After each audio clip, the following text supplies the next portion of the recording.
আসসালামু আলাইকুম। আপনারা সবাই কেমন আছেন? আশা করি আপনারা সকলে অনেক ভালো আছেন। আজকের আলোচনাটি হচ্ছে পাখির ব্যথানাশক নিয়ে। আপনাদের পাখি যদি ব্যথার লেগে থাকে অথবা ধরেন খাঁচায় আপনি পাখি পালন করতেছেন, হ্যাঁ, সেইখানে আপনার মনে করেন ট্রেটা বের করতে গিয়ে খাতার চিপায় পাখি পা পড়ে কেটে গেল বা পাখি ব্যথা পেলো, দেখছেন পাখি ঠিকমতো হাঁটতে পারছে না, তাহলে আপনার যে ওষুধটি খাওয়াবেন সেটি হচ্ছে আপনার এই যে ফার্স্ট ভেট।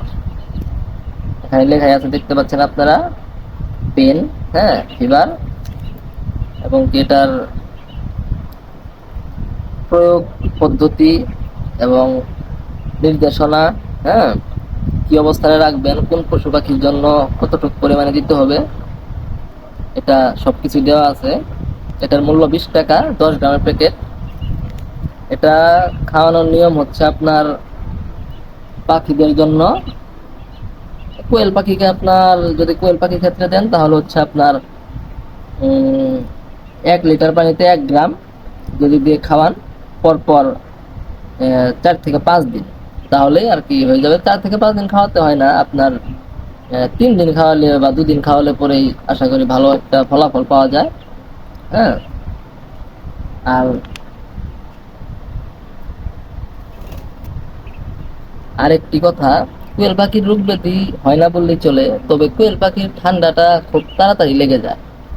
কারণ মনে করেন যে আপনি একটা রুমে রেখেছেন, রুমে দিনের বেলায় অনেক গরম, দিনের বেলা অনেক গরম, হঠাৎ করে রাতে বৃষ্টি এবং কি ঠান্ডা, হ্যাঁ, তবে সারাদিন যে গরমটা সহ্য করে আসছে, কিন্তু হঠাৎ করে বৃষ্টি ও ঠান্ডাটা পাখি সারিয়ে আনতে পারবে না। হুম, সেই ঠান্ডার থেকে কিভাবে আপনারা কোয়েল পাখিকে ঠান্ডার ওষুধ খাইয়ে কোয়েল পাখি সুস্থ রাখবেন সেই বিষয়ে পরবর্তী ভিডিওতে আমি আলোচনা করব আর কি।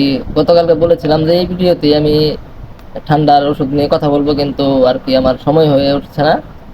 আশা করি আপনারা আমার চ্যানেলটি সাবস্ক্রাইব করে আমার পাশেই থাকবেন। কোয়েল পাখির প্রতিদিনের ভিডিও পাওয়ার জন্য, কখন কোন ধরনের খাবার, কখন কোন ধরনের ঔষধ, কিভাবে পরিচর্যা করতে হয় আর কি, আমি যেভাবে আমার কোয়েল পাখির পরিচর্যা করি ঠিক সেইভাবেই আপনাদেরকে এই চ্যানেলের মাধ্যমে তা করতে বলবো, এবং কি তা আপনারা যদি করেন তাহলে অবশ্যই আমার মতো আপনারা হবেন, লাভবান হবেন, এবং কি কোয়েল পাখিতে কোনো রোগ হবে না। হ্যাঁ, আমার এই কোয়েল পাখি, এখানে 10টা কোয়েল পাখি আছে, দেখতে পাচ্ছেন সবগুলোই খুবই চঞ্চল, সবগুলোই অনেক আর কি অ্যাক্টিভ। হ্যাঁ, কোনোটাই যে ঝিম ধরে বসে থাকা এরকম নেই। আবার আরেকটি কথা হচ্ছে, কোয়েল পাখির যে রোগ হলে শুধু ওষুধ খাওয়াতে হবে এমন কিছু না। কোয়েল পাখিকে আপনার, শুধু কোয়েল পাখি না, যে কোনো পাখিকেই যদি আপনি পালন করেন, রোগ হলে যে খাওয়াতে হবেন কিছু না। মনে মাসে একবার বা 15 দিন পর পর একবার যদি সব ধরনের ওষুধ আপনি একবার করে খাওয়ান, ধরেন আপনি একটা শিডিউল করবেন যে প্রতি 15 দিন পর পর আমি এই ওষুধগুলো খাওয়াবো। যেমন আপনার ফার্স্ট বেড খাওয়াইলেন 3 দিন, তার 15 দিন পর আপনার রেনামাইসিন খাওয়াইলেন, বা 7 দিন পর রেনামাইসিন খাওয়াইলেন, তারপরে 7 দিন আপনার জিস বেড খাওয়াইলেন, তারপরে আপনার নানান ধরনের ওষুধ আছে আর কি, যে তারপরে ডিম প্রোডাকশনের জন্য ওষুধ আছে। তারপরে আপনার গতকালকে ভিডিওতে আমি দিয়েছি অনেকগুলো ওষুধ, হ্যাঁ। তারপরে রেনা ডাব্লিউএস, এগুলো আপনারা একটা শিডিউলের মাধ্যমে আনবেন যে 15 দিন পর পর আপনারা এই ওষুধগুলো পাখিকে দিবেন।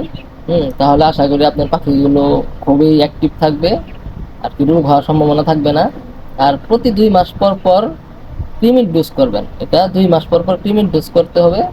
করলে ইনশাল্লাহ আপনার পাখিগুলো খুবই অ্যাক্টিভ থাকবে, খুবই আপনার প্রোডাকশনের দিক দিয়ে ভালো থাকবে। আজকের ভিডিও এই পর্যন্তই। আশা করি ভিডিওটি আপনাদের ভালো লেগেছে। ভিডিওটি যদি ভালো লাগে অবশ্যই চ্যানেলটি সাবস্ক্রাইব করে আমাদের পাশে থাকবেন পরবর্তী ভিডিওটি দেখার জন্য। ধন্যবাদ।